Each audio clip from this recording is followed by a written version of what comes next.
All right, we are live, and we're going to wait just a few seconds while I make sure YouTube and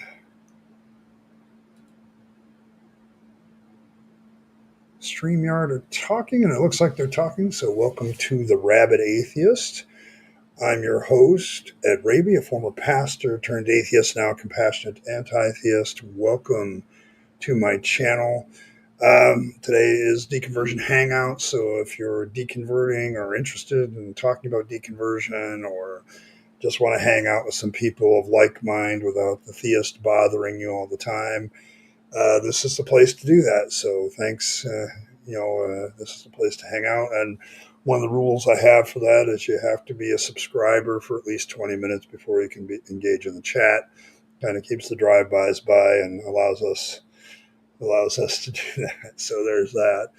I want to thank everybody for their patience with me for the last couple Tuesdays. There hasn't been a rapid fire, and one of them was a birthday, and this week it was my one tooth that decided finally to give me some pain. So um, my mouth is a very interesting dental story. I'll have to tell it sometime. But about a month ago, the backside of that tooth just shattered. I don't even know what I just remember I was eating something, and all of a sudden I had like little thingies that aren't supposed to be part of the sandwich.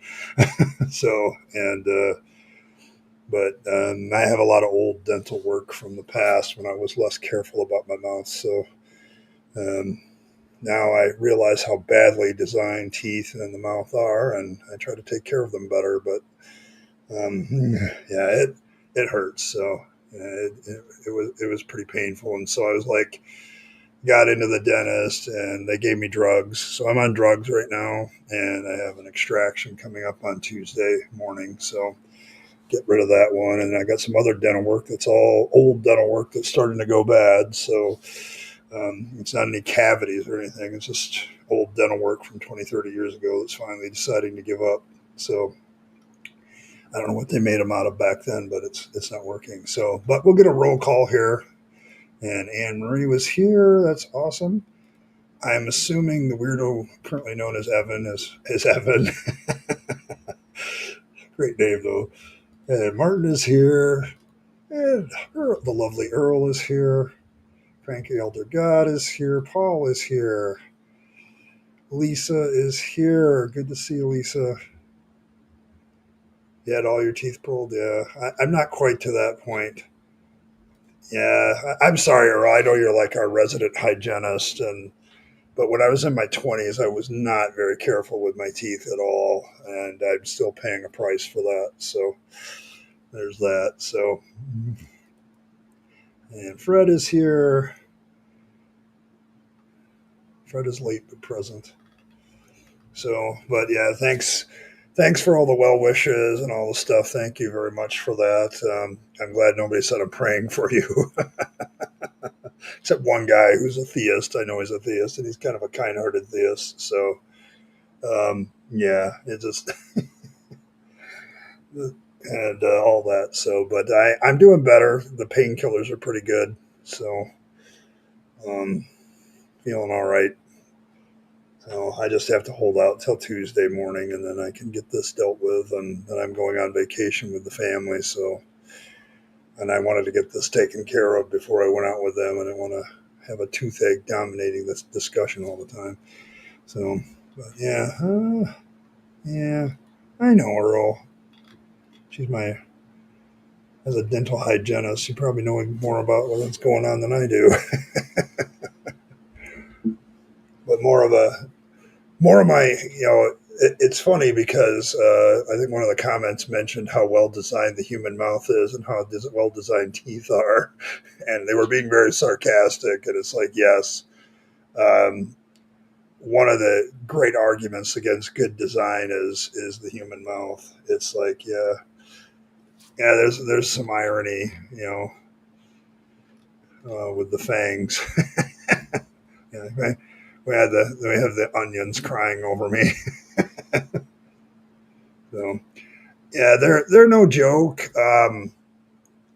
And One of the things, it's funny, Earl, the thing that got me more interested in taking care of my teeth is one of my autistic dives back in my 30s is like I got into ancient people and, what did they die of, kind of thing. And yeah, infection from tooth decay tops the list of why ancient people used to die. So yeah, so there's that. And so it was about that time. Well, we have modern technology to handle this, but I probably shouldn't be as stupid about it. And so ever since then, I've been a lot more careful with my teeth. And when I get any kind of tooth pain, it's time to call the dentist, whether I have the money for it or not. So, um, no, it's been a win, but I am feeling better. Definitely, with the painkillers, I'm not experiencing as much pain, but that's also dangerous for me because I have a high pain tolerance to begin with. So, yes, they are very close to your brain, and an infection in them can get to your brain real quick. So, I've had a couple abscess teeth, and thankfully, I got through all that.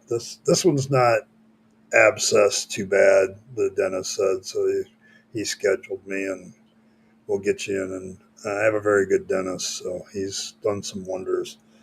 Um, But now all the other stuff that he examined, I got like four other things that need to be done, but they're all involving old dental work that's kind of chipped or broken a little bit or whatever and just need to be repaired. So apparently I'm being good enough not to get any cavities. But it does, people say, well, what does all this have to do with deconversion? Well, if you're an atheist, you realize that you don't get another body and you need to take care of the one you have.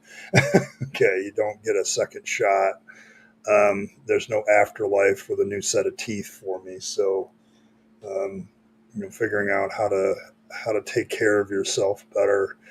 I was talking with my therapist yesterday about how self care becomes a little bit more important to you when you don't believe imaginary characters are doing it for you. So there's that.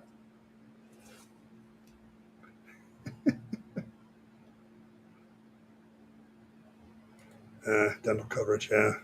I would do that. I probably should, but usually it's not a big deal for me. I have a dentist that does like you pay a membership fee and they give me 2 cleanings, 2 exams, and X-rays every year for that one fee. So it's kind of nice. Well, thank you, Fred. Appreciate it. Dental breathe. But yeah, it's one of those things. So, but yeah, it brought up the design question in one of the comments and on my post the other day, and it's like it. God is a horrible designer of the human mouth. He just really is. I've had all four of my wisdom teeth pulled. They were pulled when I was like in my teens because they were in a bad spot and they were basically going to make my skull, malformed or something. They were just coming in wrong, and yeah, that's great design there. So all of them have been gone for quite some time, and thankfully I've only had 2 other teeth pulled before this, so um, got lucky there. So uh, blame the fall. It's not. Yeah, it's God's. It's our fault, not God's. I don't know how you redesign the human body because of the fall. I mean, it's a question I've asked creationists before. I mean, I know everybody was at the Ark Encounter this weekend. A lot of some of my favorite people were anyway. Um, but it's something I ask creationists: how does the fall affect all that? How does it change the way the human body is designed to the point where it causes more pain? Like, you know, you ladies, if you have children, can't avoid the pain based on how your body it just is. So it's like, yeah, designer factorial. Yeah, yeah. It's really bad design. It's like every aspect. The human body shows all the signs of being an evolved thing. that's adapted to its environment, and other things, as the environment has changed, things have become either unnecessary or you're evolving from another critter. So, certain things that help that critter don't help you anymore. And so it's like, once I embraced evolution, the human body makes a hell of a lot more sense. And suffering and pain they just are. Okay. And it's a sad reality, but I don't sit here and blame humanity for it. And yeah, it didn't happen for me. Remember, like, some of my teeth refused to leave. So they had to, I had, when I was younger, I had a lot of stuff done on my wisdom teeth. They pulled them all and got them all out. They were coming in really crooked and pushing on other teeth. And yeah, just, yeah. Yes. Yes. Running the toxic waste pipeline through the entertainment center at the same time. Yes. Yeah. Power of God that they can make all the universes just by eating fruit. Amazing. Yeah. See, this is the fun part with it, because I was talking a couple weeks ago about the fact that healthcare professionals really need to have policies in place about religiosity, and whether you want a clergy member in the room at the hospital with you. And I was talking to my therapist yesterday, and she says, "Yeah, I don't understand why they leave so much of this trauma after death stuff to priests and clergy." She said they don't even know really what they're doing. So it's it's been kind of funny how the fall it gets ants. So there's that.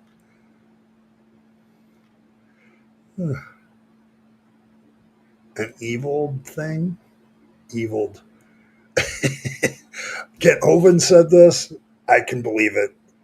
That man, what a fraud, an absolute fraud.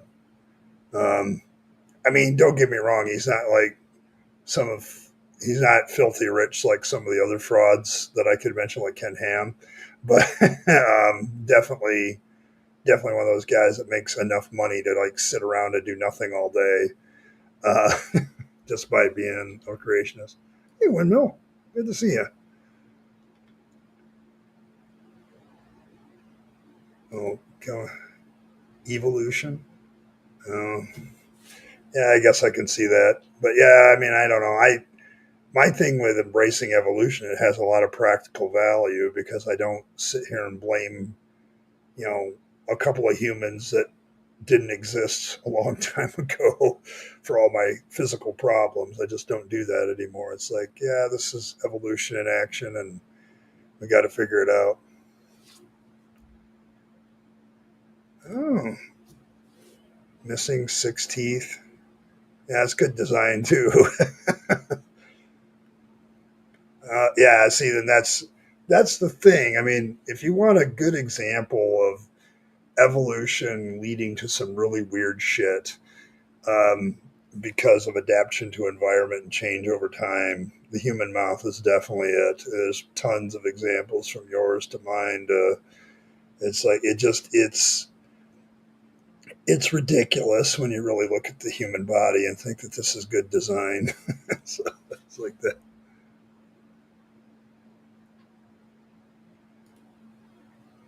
Yeah, that's an issue that came up this week, and I would have remarked on it Tuesday if I'd had a broadcast, but it was just like,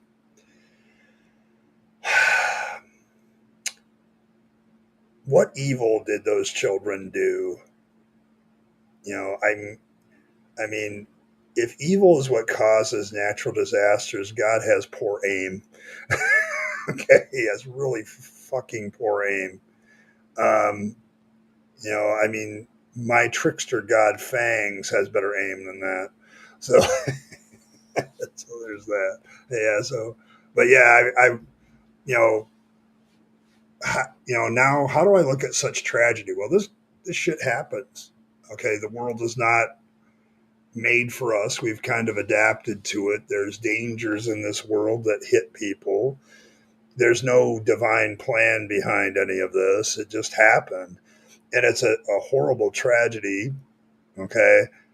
And instead of praying about it, we should probably figure out how to give the family some comfort and deal with it. And instead of, hoping that it gets better. It also, like, how do we mitigate this so this doesn't happen again? So that's kind of the issue for me right now is like it.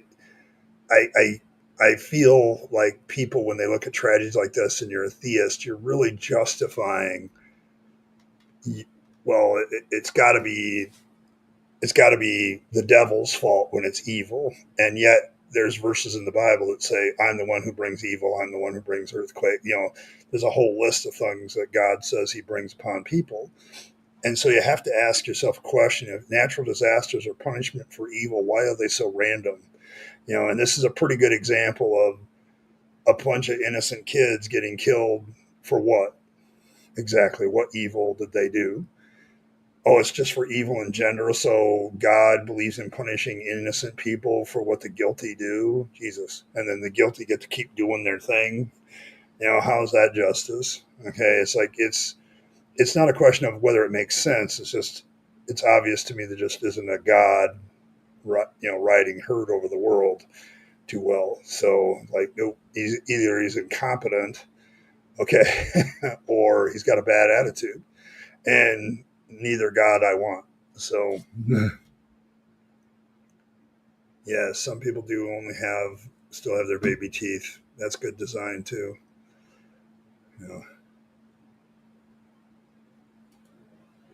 internal bursting bits, yes, yes. Hey, Katie, better late than never. High amounts of collateral damage, yes, yes. God has really shitty aim. Like you'd think he'd be like, if he's going after evil, it seems like he'd be like this super sniper that actually hits the evil people and misses everybody else. But he uses, a nuke rocket launcher. you know, he uses a Fat Man launcher from Fallout 4 to whom it may concern. So, hey, Bren. Uh, Bren, that's probably one of the most brilliant deductions. Like, if God was smart, it would have stopped at 2 and chapter 2, and we would have the end of it. That was a brilliant remark you made in your video. So, yeah, but if God was smart, we would have ended at Genesis 2 and we all still be in the Garden of Eden. So, but God's not that smart. So there you go. On your nose.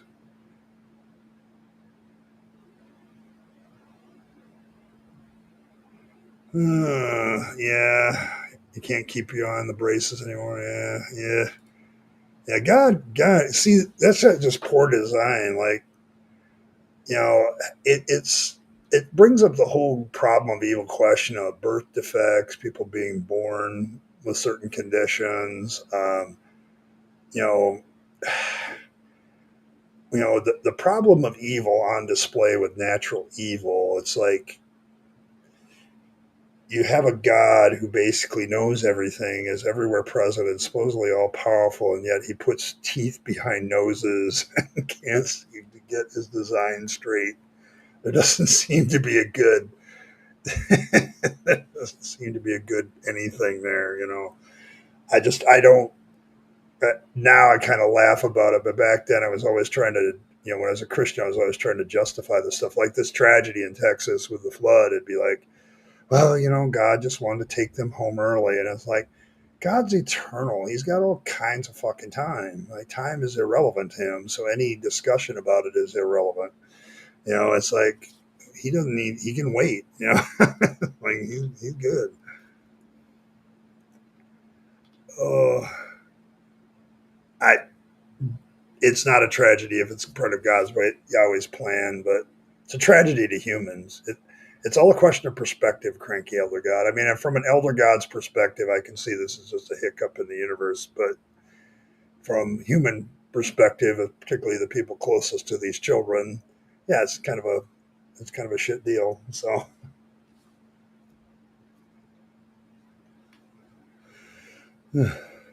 Hmm. I mean, the Christian never really was about that much. Yeah, no, he's not about precision. So he's very much about generalities. Like he gets pissed off and just waves his hand, and 1,000 people die. It doesn't matter who. It doesn't matter if they were actually part of it. It doesn't matter if any of that was good. So, um, just the whole Jesus narrative is definitely about punishing the innocent. I mean, this Jesus narrative here. See, I had to pull this one back up. The true story of Mary. There you go. How the Jesus narrative actually began with a cover up by Fangs from his shenanigans. So a practical joke that went far, far too wrong. So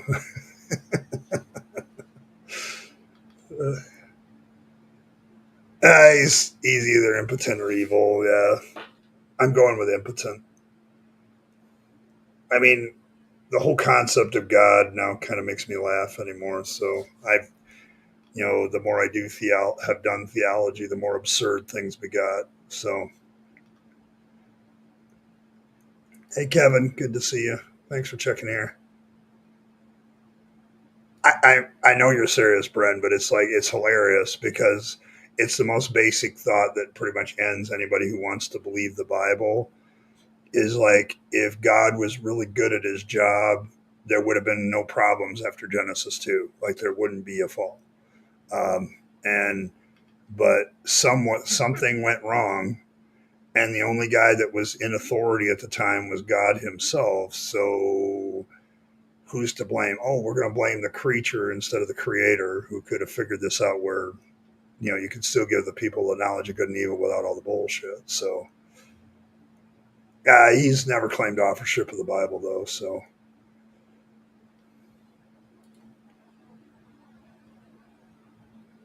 hmm. Binkies, you like binkies? Is that why you did this one? Because you love binkies? Well,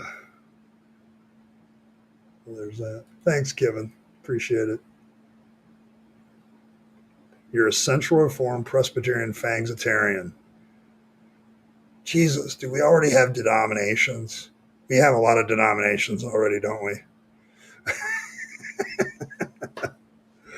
Oh, hey, Michael. Good to see you.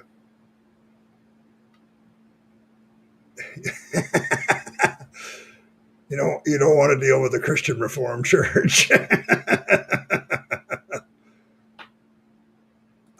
God is the originator of the phrase "fuck it, that'll do." Okay, that's fair.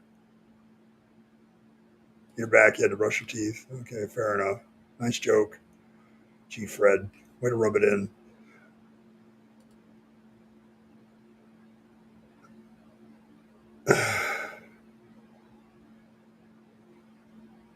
Yeah, I don't know. He's kind of alienating his own base. Kind of tells me he's only thinking about this term, though. Thankfully, so I'm right with Mark Twain. Diapers and politicians need to be changed often and for the same reasons. So, so he's right about that. A tree isn't a safe place because it ruins the narrative. Yeah, I mean, a garden that has a fence would have made more sense. I mean, depending on what God you're talking about, the Jewish, I'd say the schmuck is at least evil, if not both evil and competent. That's a fair assessment. I mean, when I did when I was working on my when God kills series, it's like every time God kills, it's because something goes wrong with his plan. And I have to ask a question of how somebody omnipotent and omniscient can have something go wrong with his plan.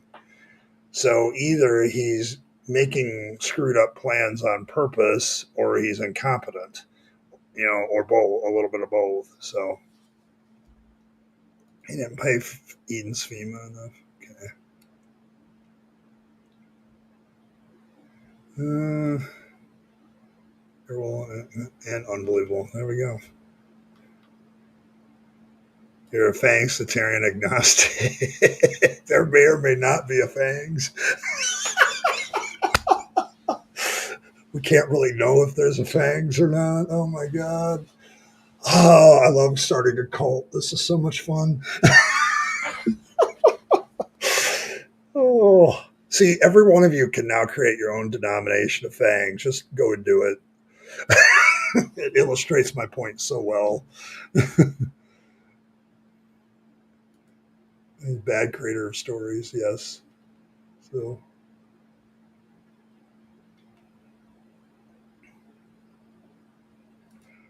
to be fair, part of the flaw in Yahweh's plan is not accounting for tricksters' bodies. So we have a different excuse for Yahweh because of Fang's existence. Okay, that's probably fair.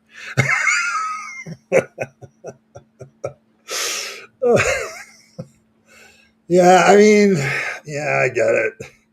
You can't account for the cute face in the garden that wants to take things over. I mean, how do you resist this? How do you resist the cuteness of Fangs and him mucking up your plan?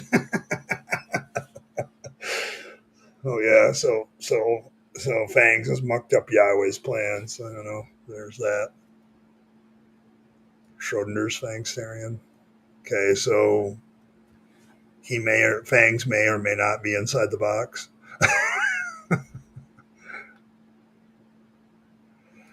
Yeah. The thing about the Old Testament, Katie, as you well know, and I well know, and many people here in chat know, is the Old Testament is kind of selective. If you want to see Christian selectivity in action when it comes to the scriptures, just have them go through the Old Testament sometime, and they'll start telling you, "Well, that's Old Testament. We don't do that," but that's okay because I agree with that. It really comes down to what their tribe agrees with. Like if you have a more liberal church that doesn't have a problem with LGBTQ, they'll straight up tell you all those Old Testament verses about LGBTQ people are not for today anymore, and but the other ones will say they are, and it's like you know I remember some guy got a tattoo about that homosexuality was unbiblical, and somebody remarked, "Yeah, so is getting a tattoo." So, and so there's that. I This is a thing that I brought up in the Bible and marriage series that I wrote on my blog, All Things Rabyd. I was wrestling through the marriage issue because it was a big hot button topic at the time. Homosexuals getting married. What the hell is marriage? And I said, there's no priest, there's no legal document between Adam and Eve. They just, God brings Eve to Adam. They do it on the grass, and they're married. It's like, but somehow premarital sex, fornication, and that's Paul's fault, by the way. He's the one that brings up fornication a lot for Christians. So it's like, and that's because he was dealing with Corinth, and Corinth was, a typical, Greco-Roman city with a lot of deities, and they were having a good time with their paganism. You can't have gods to sex, drugs, and rock and roll. So, particularly sex. Oh my God, you can't control sex. You can't control people. So, but yeah, marriage in the Bible is a very weird thing because there's no legal contract in any marriage. It's like daddy hands you off to your future husband. You and your future husband go in and have sex, and now you're married, and that's pretty much it.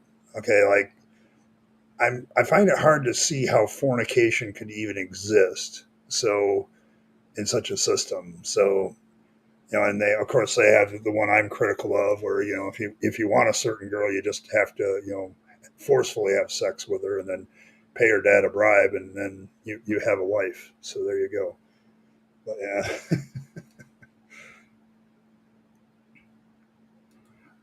Well, okay. We have this painting that's been suppressed by the Catholic Church. So it is quite possible that Mary, the canon doctrine of Fangs is that Fangs was having an illicit affair with Marilyn Monroe and got her pregnant, okay, because he was pretending to be JFK. And so he took the zygote and went back in time and implanted it in Mary as kind of a prank. And now he realizes that time travel shenanigans are probably not something he should do anymore. So, but this is, I can't say that we won't uncover some sort of painting of Fangs as the serpent. Because, I'm sorry, the more I read the Old Testament story, the more I begin to see the serpent as kind of the good guy and Eve as kind of a courageous person. Like she's defying her creator to gain knowledge. And so I'm not sure from my perspective who the bad guys and good guys are in the story. So it's like, why would you withhold the knowledge of good and evil and any knowledge from your creation? It's like, especially if you're a creator that could just create them with a perfect morality in the first place. So, yeah, I mean, there's just a lot of there. So, yeah, Eve was underage too, possible. Well, I don't know. I mean, she wasn't even a year old. So. Oh,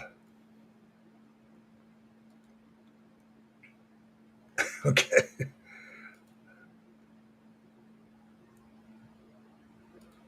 Okay, so you're a Pentobatus Latter Day Witness Fangsitarian. Okay, so that's at least 4 different denominations of Fangsolatry at this point. So, told your patient yesterday about Fangs. Now I'm an evangelical for Fangs.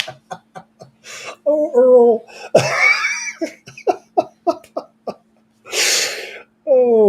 Oh my goodness. The cult grows. Oh man. Oh, they were given to the nation of Israel, not the Gentiles. Yeah, that's usually pretty much the oh. Yes, the lore is very deep on Fangs already. I mean, it's easy for the lore on a fictitious bullshit deity to get deep. The bullshit gets deep pretty quick. But it illustrates how easy to me, tilting windmill, every time I hear about like, Pastafarianism, Lisa the Rainbow Giraffe, and now Fangs, it's like it demonstrates how easily it is to, if I wanted to, I could make this a very realistic cult. I mean, it wouldn't take much effort. And if I presented to somebody that didn't know anything about it, they might embrace it. And that's how easy it is to create a religion. Like, it doesn't take much, and then it just requires cultural acceptance of the religion. And it's sad, okay, how easy this is to do. And I have done very little to actually promote the doctrine of Fangs. It's just everybody else here just does it for me. So there you go. But yes, Unihair. I don't know. I don't know. It's supposedly the moment in which Fangs implanted the zygote from himself and Marilyn Monroe into Mary, and that's Jesus. Jesus will be the result. So we're taking credit for Jesus, even though we don't want to.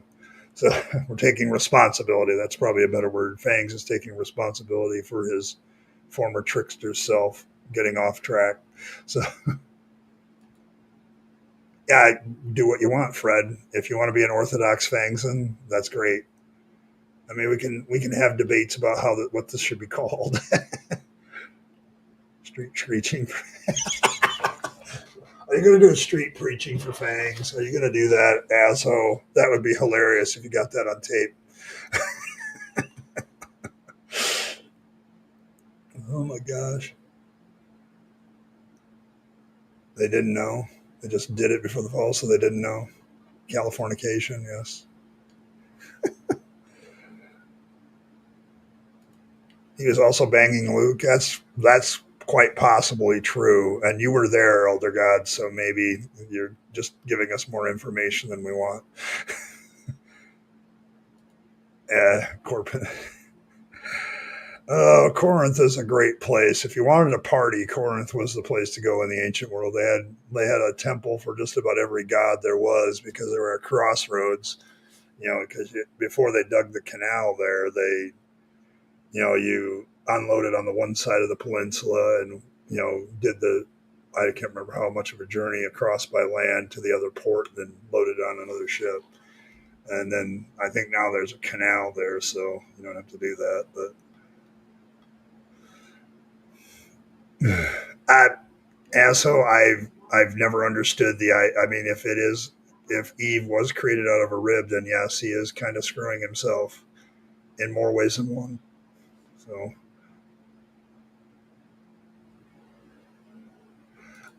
this is another one that I've brought up, Bren, with about the naked bodies. Why would they be ashamed of their naked bodies? It's a very interesting, because it's a cultural retconning. And if you ask me, is like they have this shame about their bodies, so they have to come up with an origin story. But I remember, I remember once I had a fellow preacher say, "Well, Jesus removed all the things about the fall," and I'm like, okay, so wives don't have to submit to their husbands anymore. The pain in childbirth should disappear, and we need to all take off our clothes and run around naked because that's before the fall. It's wearing clothes as the result of the fall. So why are you still hanging around in your clothes? And it's when you start analyzing, when people make claims like that, say, really?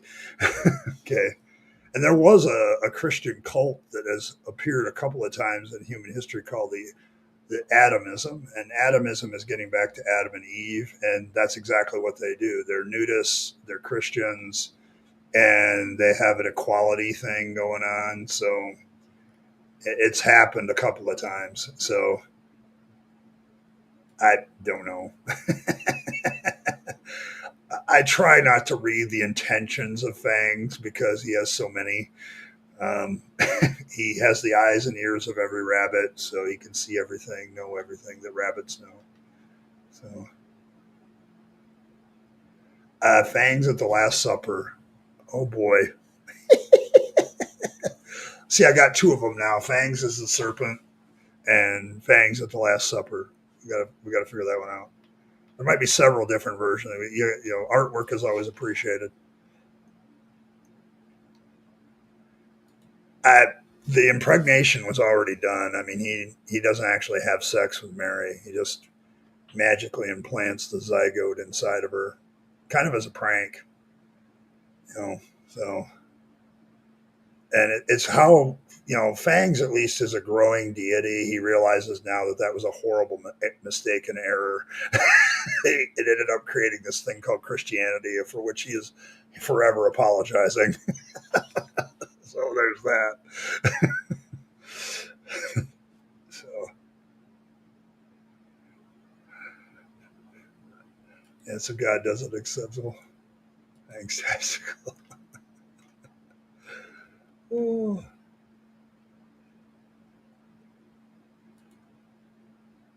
consensual nibblings. I don't think he nibbled. So yeah, I mean, you got to remember, commandments exist for a reasoning. So that commandment could very well have been written after this event. So we don't have a time.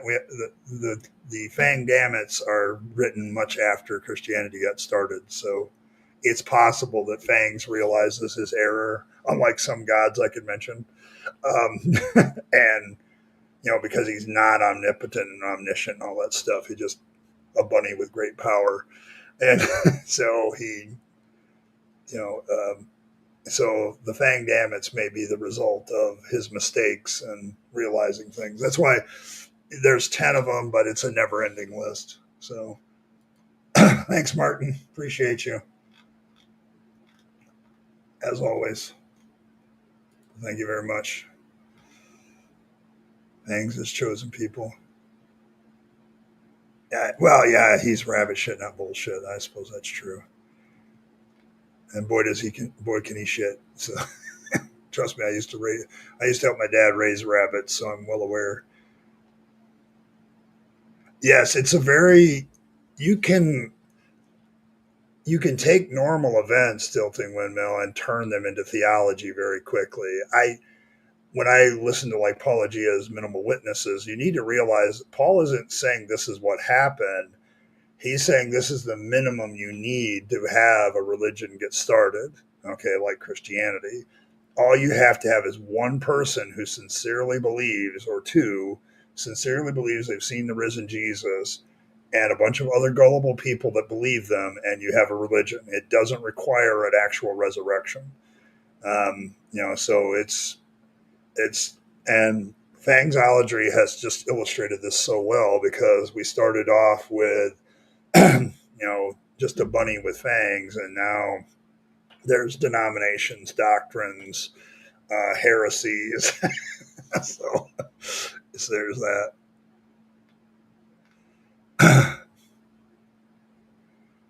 Who was the talk show host that created a religion and people began sending him money even after he said it wasn't real? Oh gosh, I remember that too. I'm trying to remember who it was. So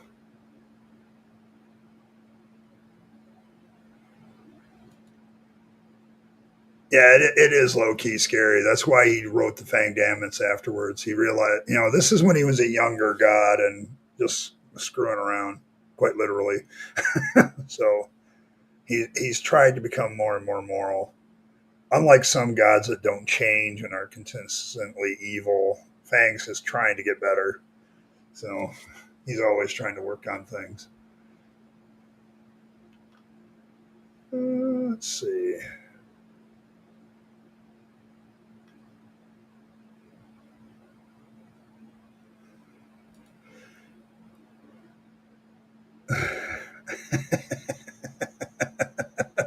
One of them loved it and one of them hated it. Oh my gosh. There's an Orthodox Temple of Fangs with cookies. All right, there we go. Yeah, but think about it. I mean, if the fall causes people to wear clothes, then wouldn't reversing the fall cause people to get rid of the clothes? And atomism is a real sect of Christianity that has existed a couple of times, where people have formed their own private communities to be naked all the time, and women and men treated each other equally, because that's the way it was before the fall, and they kept praying that women wouldn't, suffer in childbirth. There's also some of those sects that didn't have marriage as part of it, so you just kind of slept with whoever, and very open community. Yeah. Streaks through chat. Okay, there we go. Mention nakedness, and some of these people are going to streak. Let's see. The hat and the tooth. Thank you, Cranky. Appreciate that. And I think, hold on. Oh, yeah. And Earl for Fang's back child support. All right. Who's the winner today? Because that's what reached the goal. Okay. The Newsboy won today. Outstanding. Because I was watching some old ACDC and watching the Back in Black video, and inspired. So the Newsboy returns for a broadcast. I actually kind of like this hat. This hat's going to definitely be in something I actually wear in public. So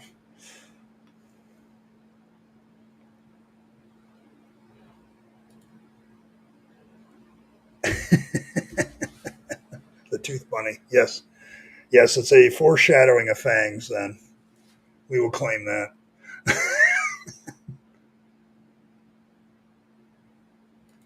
I There's many heresies, like, because I'm not even sure the Mary story is even true.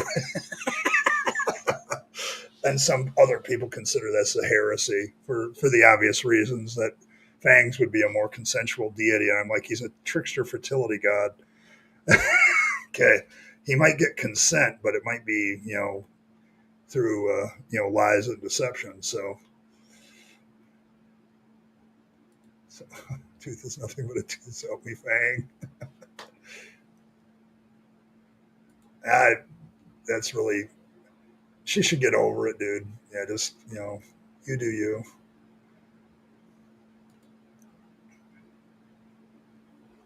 Yeah, the idea of the tooth fairy and the Easter bunny very much is fangsolatry right there.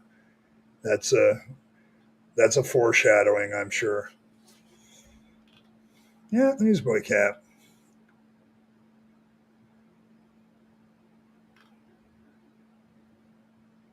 Oh, you haven't seen it before, so that makes you happy. There you go. There you go.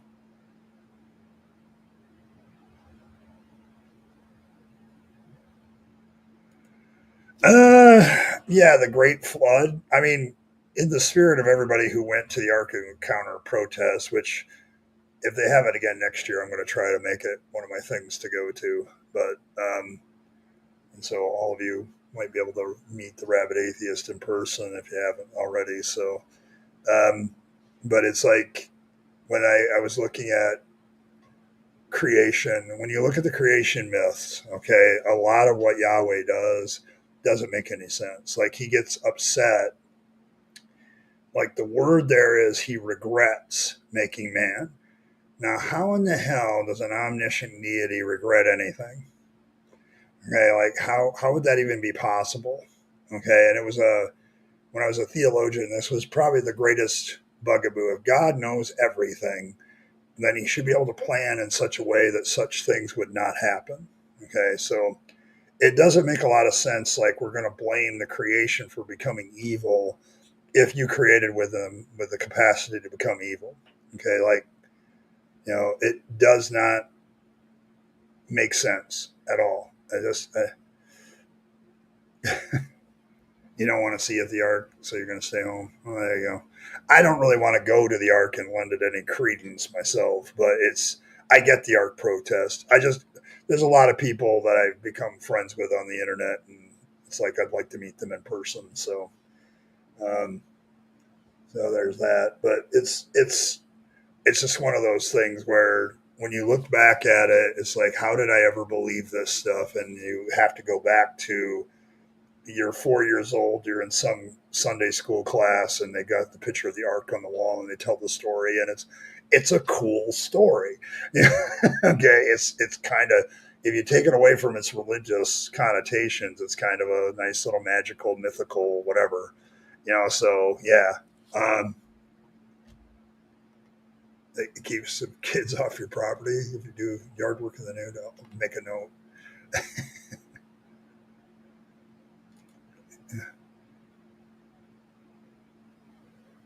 Yeah, yeah, it's too hot. You stop believing in Santa Claus so you can be naughty. Yeah, yeah. I post that meme every year at Christmas time. Like Santa, I've been tried to be good all year. Cross that off. Santa, I've been good sometimes this year. No, cross that off. Well, I tried. Cross that off. Never mind Santa. I'll just buy my own stuff. So there you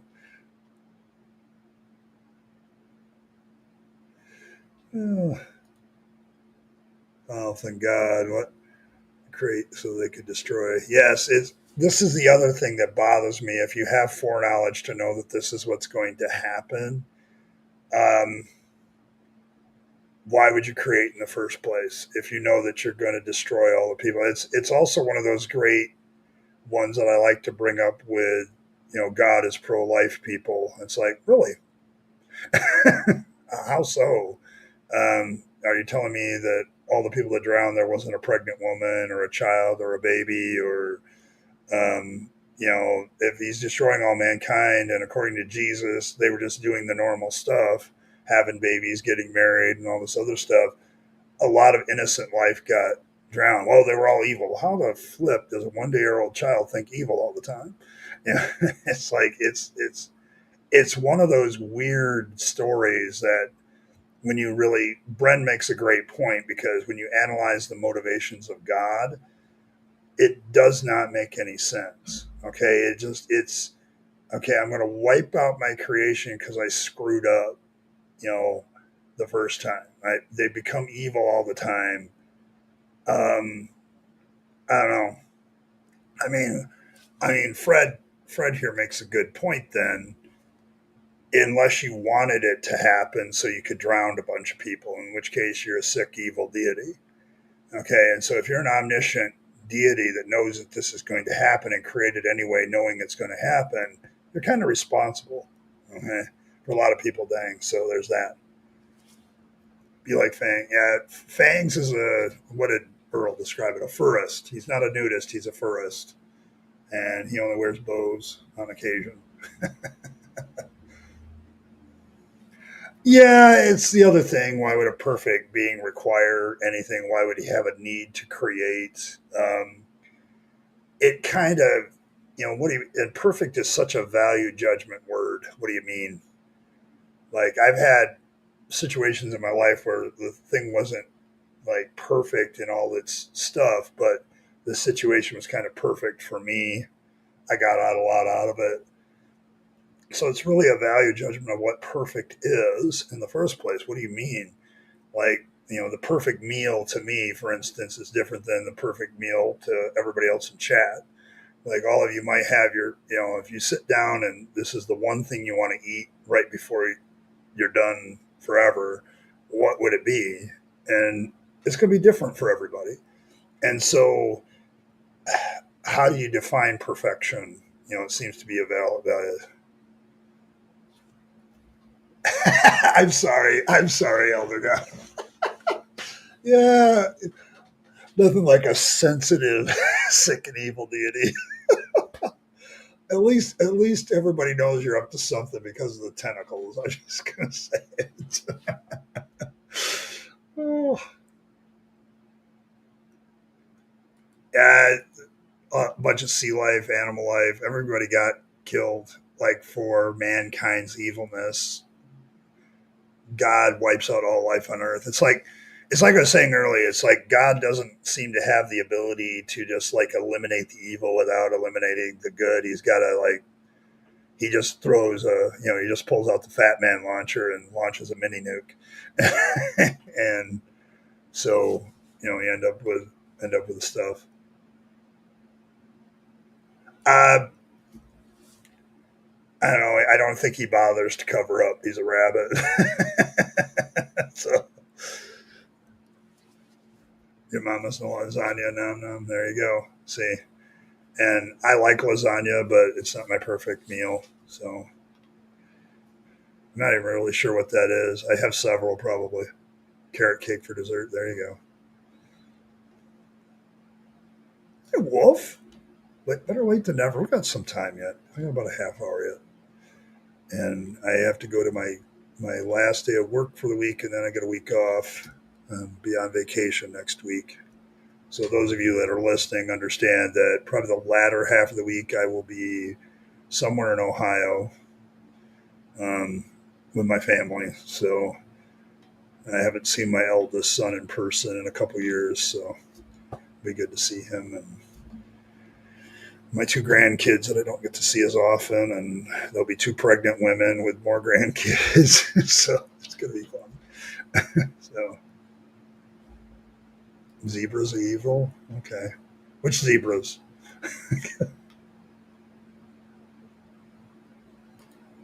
Okay, so Fred's still damned to hell and deserves it. Okay, fair enough. Yes, birds are evil. Everything's evil. That's why it had to be destroyed. So there's that. What zebras actually? You mean the one right here?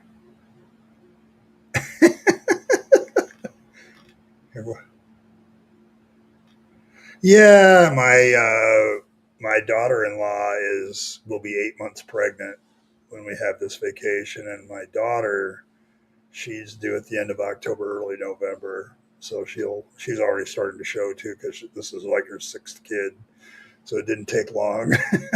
So, but yeah, so the place has air conditioning, so I'm imagining the two pregnant ladies will take advantage of that quite often. So, but yeah, it'll be the first time all three of my kids have been together in a couple years. So, with all their kids, so it's going to be enjoyable. So yeah, my I I joke with my daughter all the time. You know what causes that, right? You know there's preventative measures, right? But this is her sixth child, so it's like she's always wanted a big family, so and she has a good man that loves her, and so it's all working out for her. And she she moved into my childhood home with my mother, and takes care of my mom directly because they're kind of best friends, really. And so it's like my mom's getting older, so she needs somebody to watch out for her. And I go over there and hang out and teach the grandkids things that their parents don't want them to know. And I got the grandpa thing down. So yeah, I'm going to be on Saturday. I'll have my live stream on Saturday, and I think I'm going to have a special one on Monday because the first part of next week I'm home, so we don't leave until like Wednesday. So I will probably have two more broadcasts, so that'll be there. So um, and then I think if I get inspired, there may be a couple videos the rest of the week that are just regular videos for you guys to watch. So I'm going to try to get back, use this time to kind of bear down on figuring out video creation again. So it's one of the things I want to do personally. So the physician tried to tell me there was dinosaurs on the ark. Yeah, good luck fitting that. Ken Ham does that. He figured out how to get dinosaurs on the ark with a proto dinosaur. That's the father and mother of all dinosaurs. Oh, now that is possible lore there. I grant you that, cranky elder god, that Yahweh had this beautiful white mare in his garden and caught the eye of fangs. I can see that. I can see that. You don't do the tiny human thing, never understood the appeal. Yeah, and you know what? It's perfectly fair. Like, there's the thing about being a Christian is there was always, if you're a Christian female, there's always the pressure to have kids. Like, you need to get married and have kids. And, my daughter's still a Christian, but it's also something that when you sit down and talk with her about, she always wanted a big family and wanted kids. And she's a good mom. So I can't yell at her too much. So my grandpa used to say God told us to populate, but he didn't tell everyone to do it by themselves. Definitely a carrot for things. Yeah, there's a lot of people and that, you know what? Now that I'm an atheist, I can absolutely, like, I remember talking to somebody about that, and the girl in question, just like I have no desire to be responsible for another human being. Okay, and I shouldn't be responsible for another human being. So she says, as soon as I can, I'm getting something permanent done so I don't have kids. So, yes, I should do that. I should. Okay. So, we have the origin of zebras. So, I got to put that as official canon. Okay. So, Yahweh had a beautiful white mare in his garden. One day it caught the eye of black Shropshire bunny, and zebras came into the world. Um, yeah, we'll make that canon. That's how zebras came to be. That's why they're black and white striped. It's a product of fangs and Yahweh's beautiful white mare. We can do that. We will do that. So, yeah, it's official canon of the church now, Elder. I trust Elder Cranky God because he's usually been there. He was there when it happened. So, nom, nom, nom, and all that. It's an official pronouncement. It's a revelation. Thanks, Cranky. I appreciate the revelation. So, there we go. Made it official. Put on the proper hat. That's the way you have to do that. So that hat's really warm compared to the Newsboys, so I'm going to switch back. So, yeah, I've got to get back to it. Streaming is great. I love it, and I love the community we made here. But if I want to grow my channel, I've got to do videos again.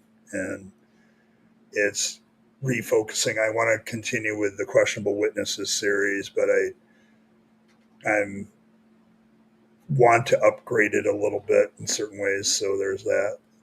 But I want to get back to that one. And I also I don't know.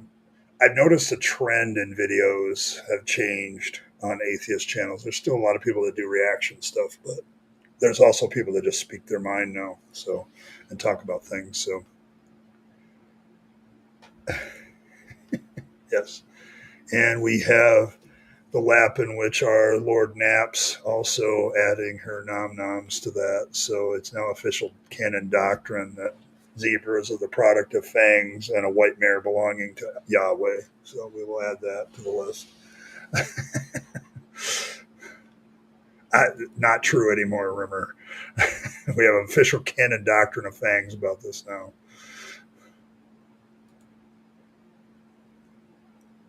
I also see the appeal of the activities around such procreation, but I have no desire to procreate anymore.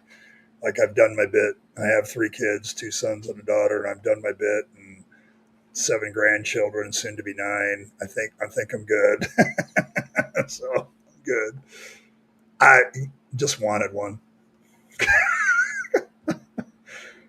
I don't know what he was doing with the horse, and I really don't want to know what Yahweh does most of the time because usually it's sick and twisted. So I don't really want to know what he had a white mare for. So there's that. He had nothing to do with the platypus, though.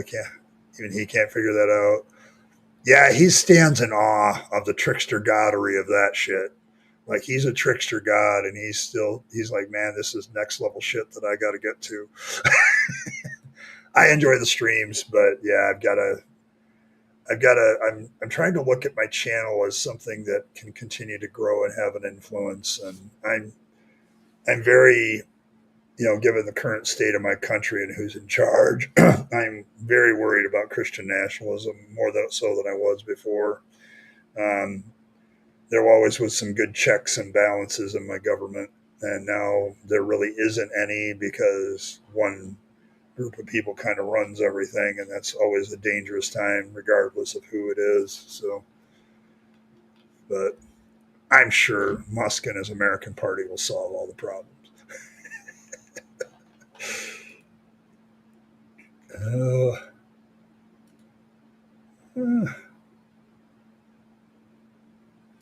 you know, I literally, because if you watch Back in Black, the official ACD music video, this hat is damn close to what he's wearing in that.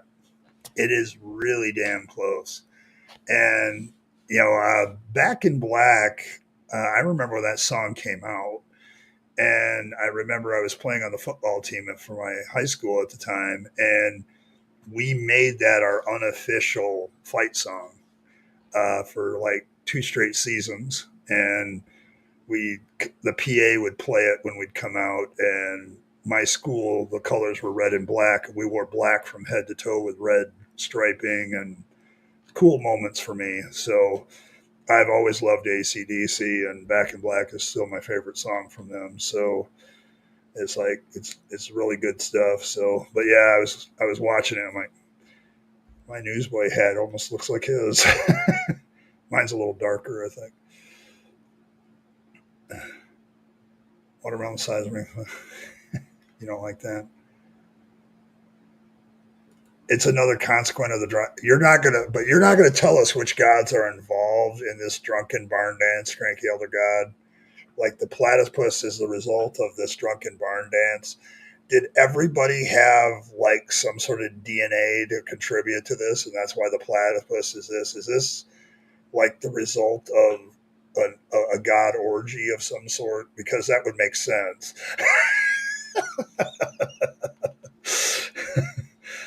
Oh.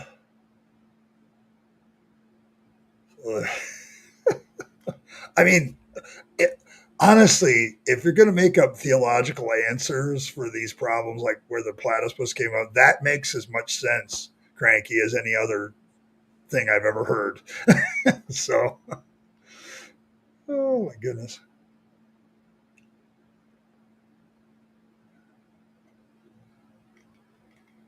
Oh, yeah, I'm not a big fan. Yeah, I got here late. You didn't even get to vote. Yeah, the voting ends as soon as I get that fifth super chat, and I immediately look to the poll and see who wins. So it's like I don't wait. You know, the polls close with money. It's kind of like real life in some respects. You spend enough money and do it quickly, you can win the election. So I it's an illustration of another point I could make. You can't reveal these divine mysteries because of the beer. Okay, that's fair.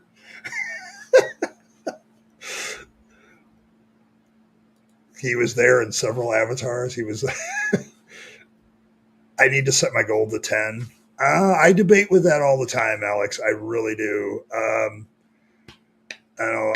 I don't know if I do that during weekday streams because I'm not on long enough at times, but maybe on Saturday it might be a good thing to go to 10, and each of them being $2. You know, that's plenty.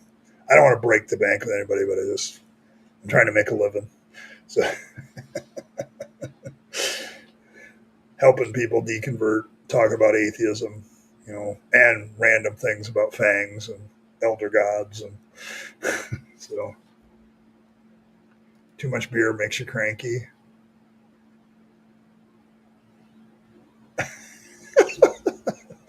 You don't have to go into details, cranky elder god. I mean, we already know that tentacles were involved, I'm sure. So, so there's that.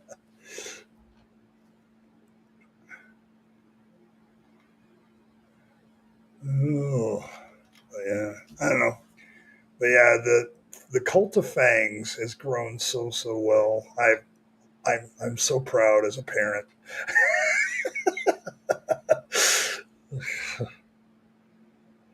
Oh, I'm very.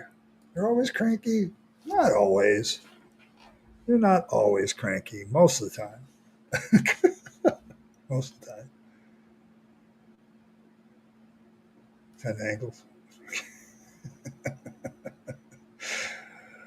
Oh, he was in the details as well. Yes, probably. And there are some things that cranky elder god even keeps to himself. You know, for his own cranky elder god reasons. So, meeting with your dad a lot about Christianity, he says the main thing that helps him. I'm not sure if it actually fully understands it, and he just sees the good side of it. That is probably, Alex, the majority of Christians. Like, they don't see the harm that it does. Um, I now look back at it, and there's a lot of things. I want my time back. I want my money back. You know, I want the opportunities I skipped out on because I had to be a pastor and follow the call of God. I want that back. Religion steals a lot.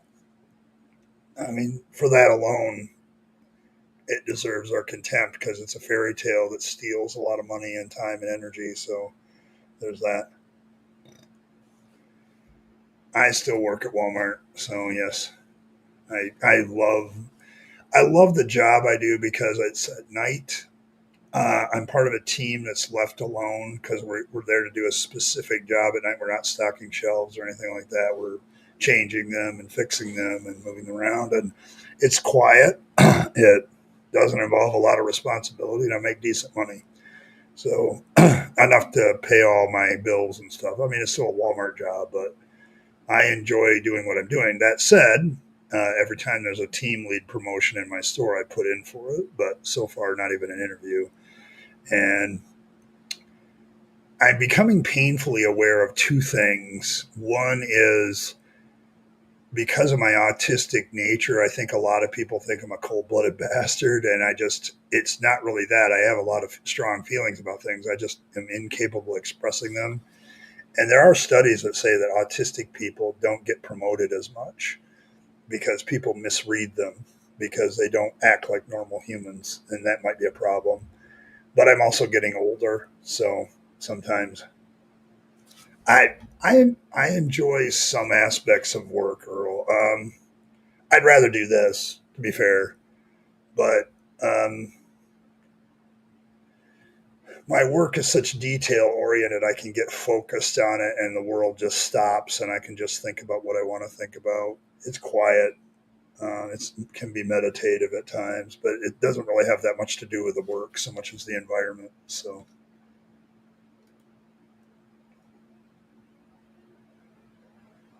yeah, well, the problem with people in their religion is they see the benefit of that to themselves. Okay. They don't look at the religion as a whole. Okay. I, Whenever I would talk to a parishioner, it was always about how Christianity benefits them. It's a very, when you get, when you get, to a certain point, you realize how self centered religion is. And it appeals to the ego. So, apologists make you cranky. Yeah, they make me cranky too. It's see, I would love a promotion because it would be more money and I would feel more at ease about.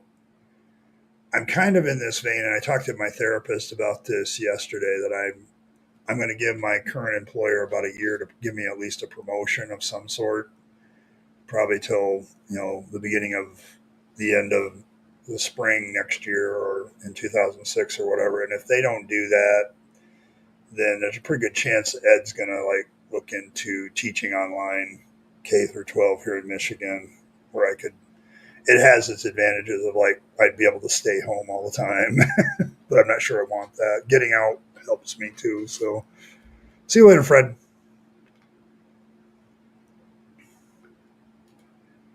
Preaching of the current offers on sale to customers. Hey, Filbert, I haven't missed anything. Yeah, it's to me, that's probably the one big benefit of work, Earl, as my autistic self is like when I get into my job, the world is gone and it's just me, the work, and my own thoughts. And I really can focus in on what I'm thinking and do all kinds of stuff. And I've gotten to the point where I'm so good at my job, it's a lot of it's automatic.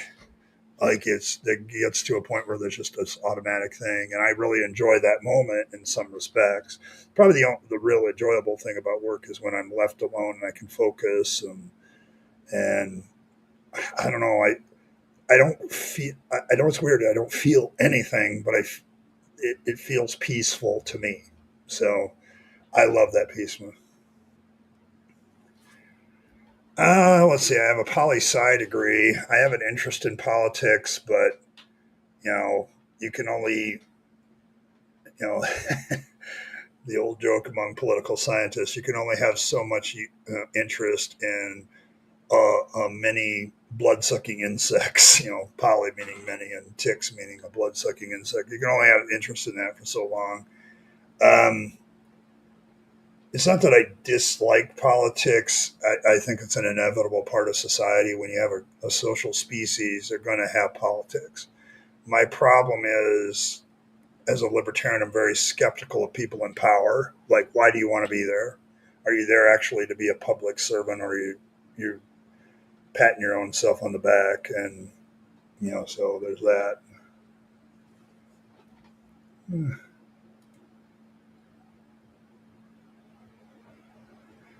Yeah, it's. I wish the pay was better. I do. It would make things easier. They do their survey every year, and one of the things I put in there was, it'd be nice to get a pay raise every year that was more than inflation. So they give us a raise every year, but it's like based on evaluation. But it's like it's always the same for everybody. So hey, Ray, you're late. I got another 15 minutes. So got anything else? You can being late. Is true Fangitarianism. So there you go.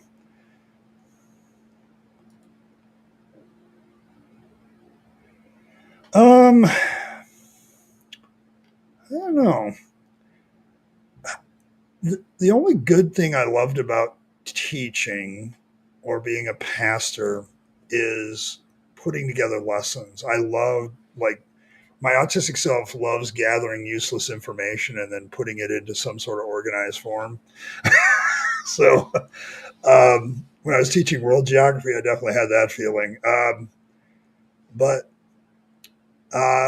I also love dealing with the kids, particularly the kids that were troubled. Um, I have one young lady that just graduated that she credits me with saving her life. So because she was a transfer student from New York to Texas and she was just having a real hard time, and I kind of just, talked her off the ledge, I suppose. I guess you could put it that way. So I miss having the ability to do stuff like that and help people out, but at the same time, I'm autistic, and people, I need to find my electronic thumb and get off the damn planet sometimes, and yeah, yeah, she had a hard time, and when I left, she literally bawled her eyes out, like. I'm like, man, I did not realize I had this impact on this person, um, and I know she graduated recently, so she's doing fine, but she felt such like a fish out of water. And as a now that I know that I'm autistic, I'm like, I could relate to that feeling because I felt like a fish out of water too. So I talked to her about it, how we both felt about being in Texas from being in the north, and she resonated. And next thing I know, she's stopping by my office she's stopping by my classroom every day. I'm like standing out in the hall, and she would always stop every single day for 3 or 4 minutes and talk to me and in between classes. And I loved having that kind of effect on people. I miss that. But at the same time, my autistic self really loves my current job because I'm not bothered. So, um, yeah, it's kind of, there's a great peace and monotony at times.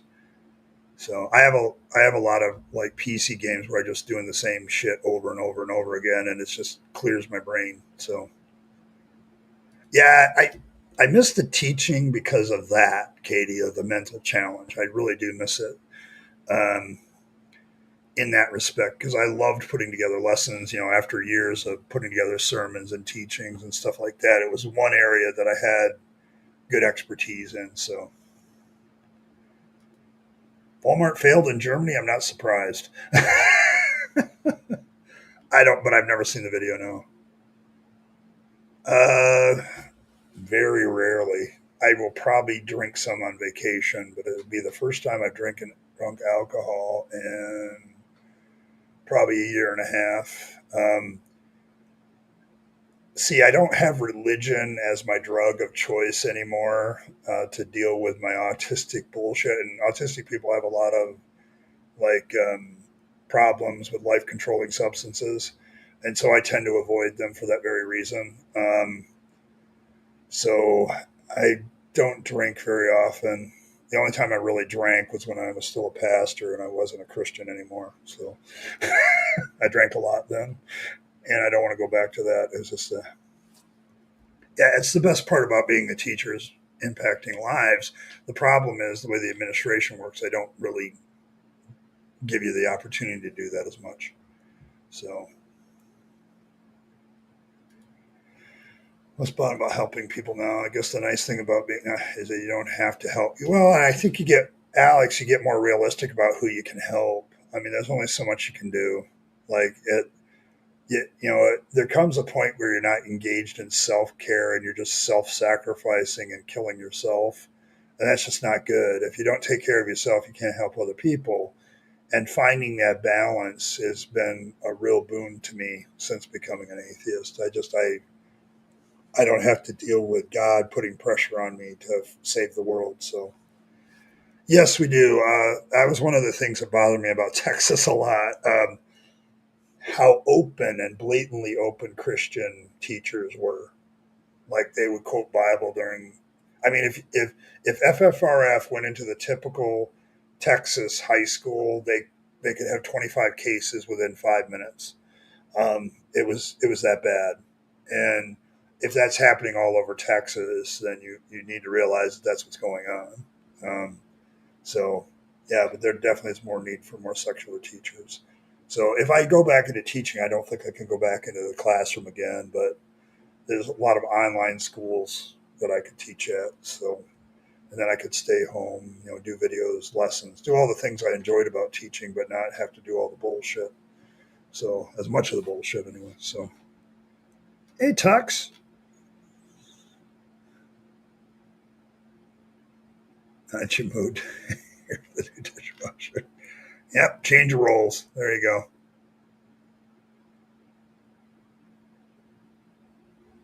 More time to type in chat. Uh, uh,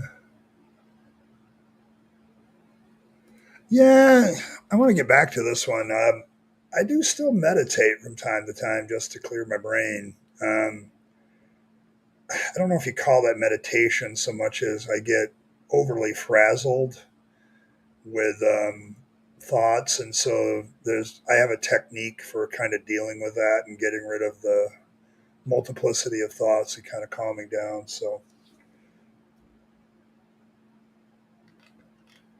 um, I've talked about that in my series. Do spiritual disciplines still have any value? And I think there's a few that I say still have value, and that's one of them. Yes, and there's a lot of them in the South.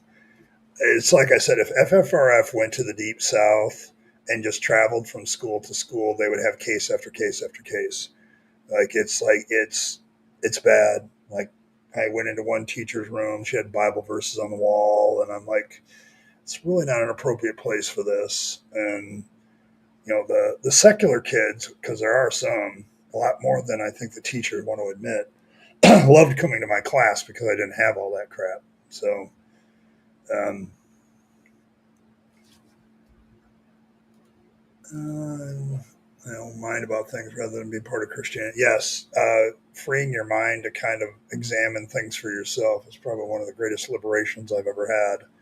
So just looking at things differently and not accepting the automatic, this is what Christianity says. So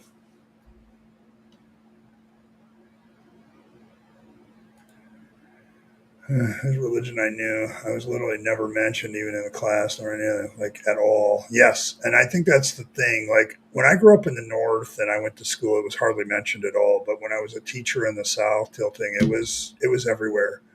Like the guy right next to me did his devotions like in his classroom right before class and would leave the Bible open on the table on his desk. So it's like he was very much, and then he used a lot of Christian principles about stuff. Like he would talk about how his religion, made it better this way and that way, and right openly in class, and nobody ever did anything because, went into the administration office and, there was a statement about how we serve the kids and God and everything else. And I'm like, yeah. So I don't know if I can duplicate it. That's the thing. I think the thing, Philbert, is you got to find your own technique to kind of deal with that.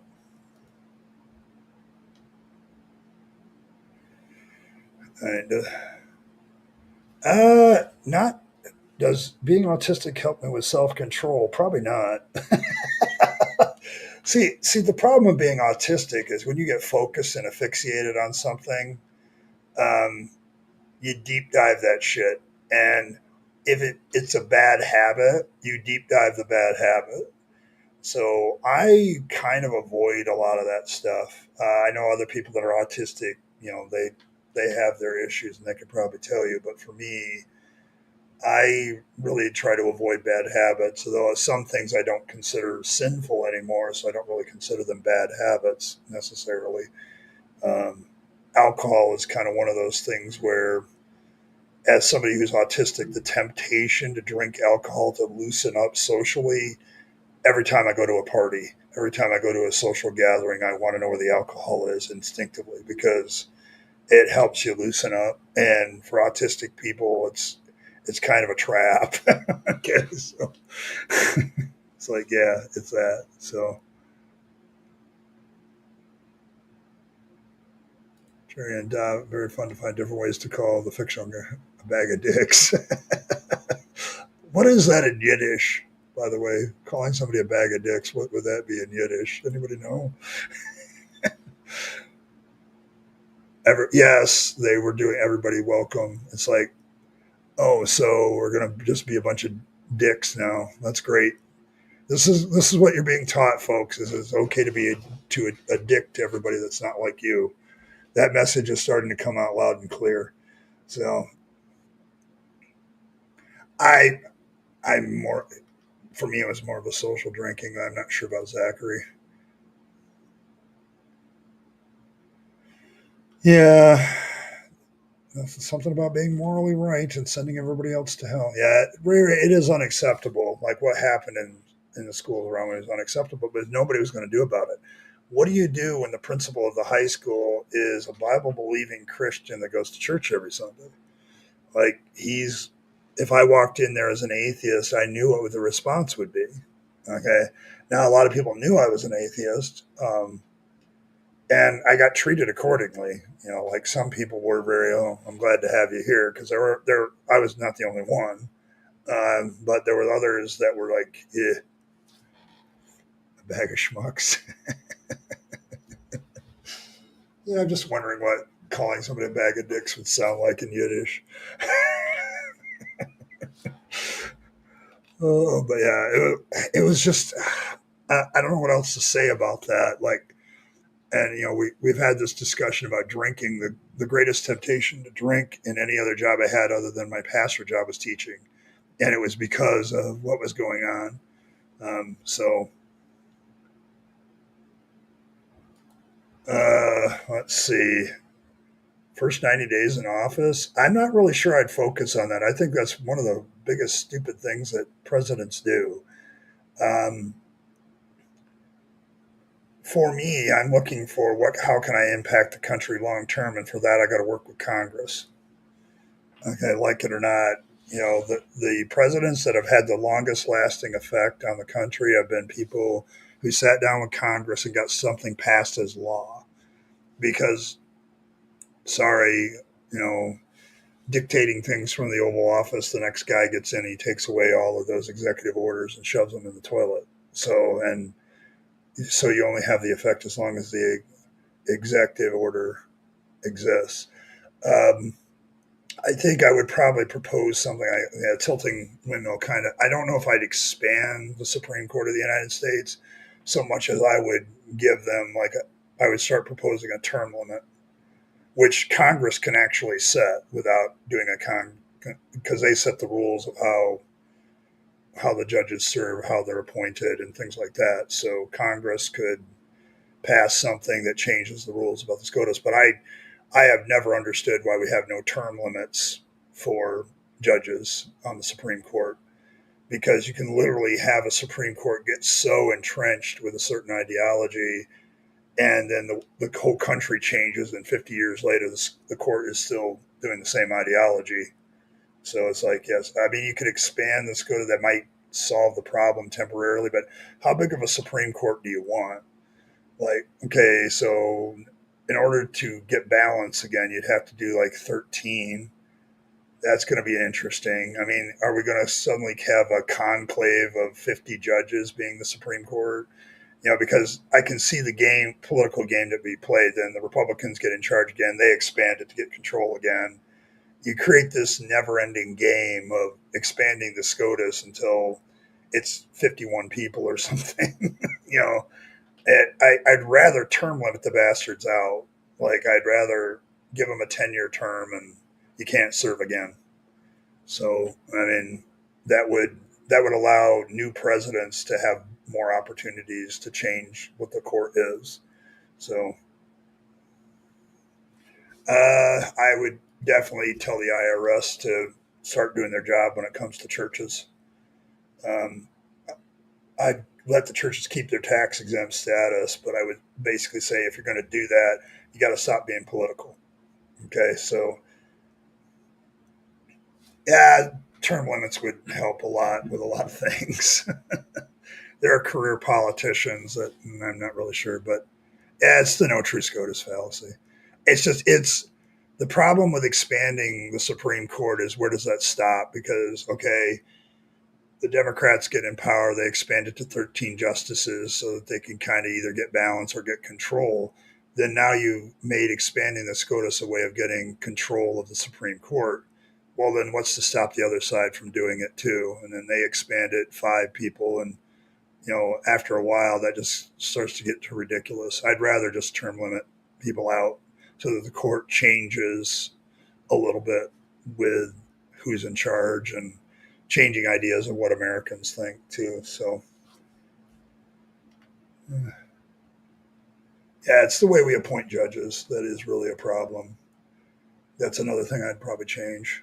Like, but I'd also like to reiterate, I also think that the judicial branch is a check and balance on the executive and the legislative branch. And some of the things these quote unquote activist judges do, they're just doing their damn job, as far as I'm concerned.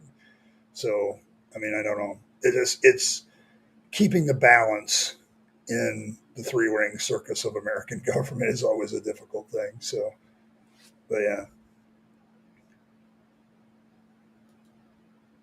Okay, Zach Mitdix. Okay, for Yiddish. Outstanding, Evan. Thank you, sir. Yeah, I think term limits sounds pretty good.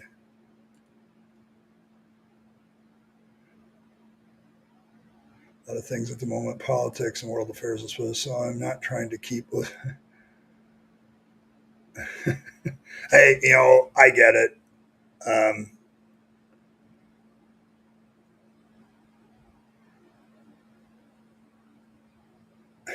Staying to keep listening. Okay. All right, but yeah, thanks, Stefan. But yeah, it's what would I do about all this stuff? I don't know. It's I don't think people realize how big the United States government is and how difficult it is to get change. So, but, oh,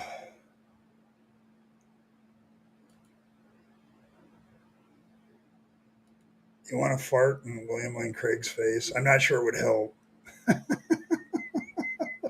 I'm not sure it would help Blossom. I'm not sure.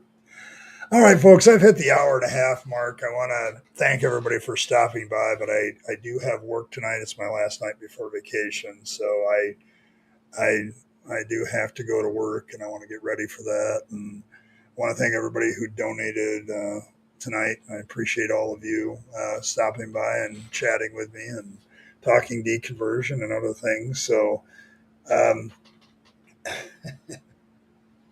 yeah, I maybe you use the swords a lot. Your grandfather used the swords a lot. Okay. So I'm wishing everybody a good evening. May fangs bless you and keep your teeth pointy. And may he purify all of your vegetables, except for carrots, which are already naturally pure and just need to be circumcised. So keep that important safety tip in mind. And nom nom and all that. And remember, uh, to do all the things that he demands of you out of the Fang Damnits, including ignoring the Fang Damnits if you so desire. So there you go. Appreciate all of you. And as always, live your best life. You only get one go around and then it's over. So make sure you take all your time, money, and opportunities and spend them on yourself, the people you love and care for, and to make this a better world. You'll be happier if you do. And don't waste them on the trappings of religion and faith. That's a dead end. I speak from experience. And as always, thanks for stopping by, everybody. And I will catch you next time, probably on Saturday. We'll see what we're reacting to when we get there. But have a good one.